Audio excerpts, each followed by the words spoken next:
Wildcard, the Caribbean Premier League has finished.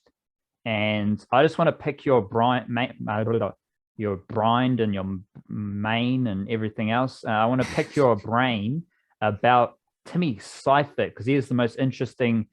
I think he is the most interesting Kiwi cricketer right now. Like, there is interesting stuff happening with the Blackcaps, as we discussed on our Patreon podcast. Talked a little bit about Finn Allen. Talked a little bit about Con de Gronholm as well. But bigger context, it's all about Tim Seifert, because he is in the World Cup squad for the T20 World Cup. And here's what he just did in the CPL: 10 innings, 177 runs, 22 average, and a strike rate of 112. Now, this is very similar to his 2020 CPL. 9 innings, 133 runs at an average of 22.16, strike rate of 109. Both are quite similar to his Super Smash. 10 innings, 281 runs, average of 28, strike rate of 115. And fascinating for me, wildcard here with Tim Seifert. None of his CPL this season, like, forget everything that's happened in the past, just like looking at this CPL in a bubble, none of that screams Blackcaps T20 World Cup opening batsman, nor does it scream T20 World Cup batting number 5 or 6. And bringing in some of that historical context, which we discussed on a previous podcast, I've got a couple of notes here. He opened alongside Martin Guptill for the West Indies and the Pakistan series. Then he opened the first few games against Australia before being dropped in 2 ways. He was dropped down the order, but it was also like a demotion. So he was dropped from his opening position and dropped down the order because he didn't score many runs opening against Australia.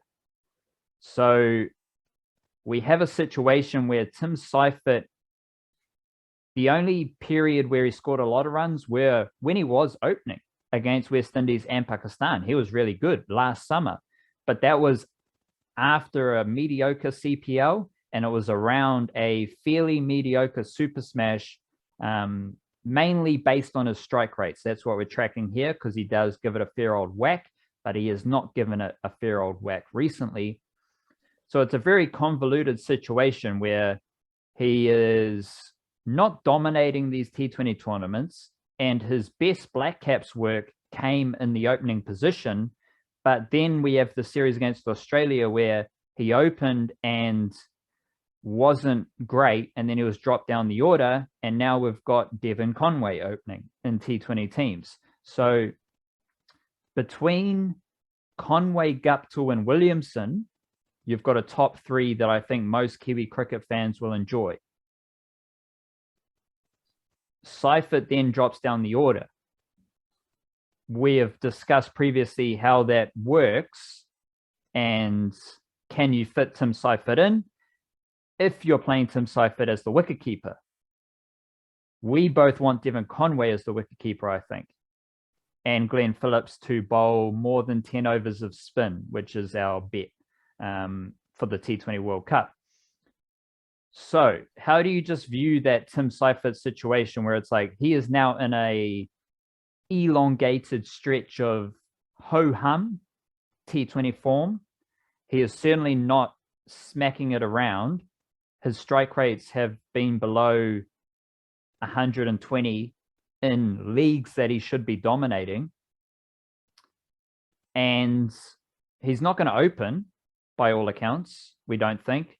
We can't fit him into the middle order because of a variety of options that you might touch on. How do you just process all this Tim Seifert stuff? Yeah, he's a guy who they had an idea for. And by the, like, I don't know, but looking at the type of player that he is, I don't think it was a bad idea either. They wanted him to try be Brendan McCullum 2.0, and they chucked him up the top. And it's like, can you just like free your hands, smack the ball around, get us off to a quick start, take the pressure of Marty Guptill? And there were hints of him doing that really nicely. It's not even that he's like incapable of doing that job. It's just that in the 2 years since that experiment started, other players have come along. And if you want someone who can bash the ball really nicely from the top of the, from the top of the innings, well, Finn Allen is just better at that than Tim Seifert is right now. And if you want someone who can wicket keep and bat, well, Devon Conway's ability as a wicketkeeper, like the difference between Conway and Seifert as a keeper, Seifert being a specialist keeper, Conway being a little bit more of a part-timer, but Seifert maybe not the best gloveman in the country or anything like that, but one of the better ones. He'd be, as a like fielding wicketkeeper, he'd be certainly comfortably below the likes of Blundell, maybe even Latham. I think Latham's a very good keeper as well. So the difference between them as keepers and the difference between them as batsmen is way different in the batsman, like because of the batsman thing. Like, how they have that average differential thing where you like take the bowling average and the batting average, and is it positive or negative when you like take one away from the other. This is like, think of this in that way. It's a big positive in Conway's favor because of Conway's batting. Like, of the four techniques that we're talking about here, Seifert as a batsman, Conway as a batsman, Conway as a keeper, Seifert as a keeper, it's Devon Conway's batting that is far and away like the standout of those factors, in which case that's the point that you need to keep picking. Like, that's the bit that you want in your team is Devon Conway's batting. So Finn Allen's not in the World T20 team. Like, they came up just a little bit too early for him. If it had been early next year, then I think he would have made it. Even if they had been able to pick the team now rather than having to pick it a month ago, because of all the quarantines and the excessive preparation that goes into tours. I'm assuming that's why they named 3 squads at once. Like, if it hadn't been for that, if they could have picked the team after the Bangladesh series, I think Finn Allen would be going to the World T20s as well there. He might not be the only one from that squad either. Like, Seifert he's not taken an opportunity that was given to him, and he's not the only person in New Zealand cricket you can say that about, who like they were well invested in. They got a lot of opportunities, but then eventually just someone better came along. And in his case, it's someone better in each of the areas that he can make the team, like either as an opening batsman or as a wicketkeeper. Like, there's a better option in both. I think that's just the situation Tim Seifert finds himself in, and the only way to overcome that is to like, and let's also chuck in for context the fact that there's another opening batsman who, not always, but certainly has had a history of dominating a lot of these overseas tournaments, and is also one of the few players in international 2020 cricket with multiple 2020 hundreds, and Colin Munro, who can't get into this team. He's not a factor in the Blackcaps 2020 team anymore, it seems. And he's got better 2020 numbers domestically and internationally than Tim Seifert does. So it's not, there's I would say competition for places, but I don't know if Munro's even being considered as competition anymore. I don't know what's going on there. I sort of don't expect him to play for the Blackcaps again, though. And it'd be cool with Colin Munro. He needs to find a Texan wife like Corey Anderson did, and just go play for America when he's 40, like sit out for a couple of years and then come back when like his late 30s and then start playing World T20s for America or something like that. I don't even think you need the wife. I think you just got to like express interest, and then USA Cricket just signs and they'll you figure up it as an out. ambassador. Although I did see that for all the hype around USA Cricket, I think they lost to Nepal. Yeah. So shout out to USA Cricket. You're a bit weird. Right, lost to the, I don't know. I'm sure this is not the case. I'm assuming the Nepalese team is probably mostly just like, a lot of connections with Northern India and whatever, and filling in from that. I know the American team's probably full of expat Indians as well. But I picture a Nepalese team having like Tibetan monks or something in there. That's a bit racist. It's just correlations between the countries. I'm sure they don't overlap in any way, but anyway. Well, just quickly here, USA defeated Papua New Guinea twice and lost to Nepal by 5 wickets. So we'll keep you updated. They have games against Oman this Corey evening. Anderson hasn't played, eh? I I don't think believe he's so. eligible yet. I think he's still got like a stand down period or something. I think that was the situation, because that's going to be cool as when that actually happens. It's going to be just a weird little niche Kiwi cricket scenario. Corey Anderson hasn't played since his fairly mediocre 2020 CPL. Right. Because he has played since, because I've seen clips of him playing in the American League, which I guess is considered below first class level or something like that. Because I just saw him tonking sixes everywhere, but he wasn't playing against like the highest caliber of opposition or anything, as you could imagine. Correct.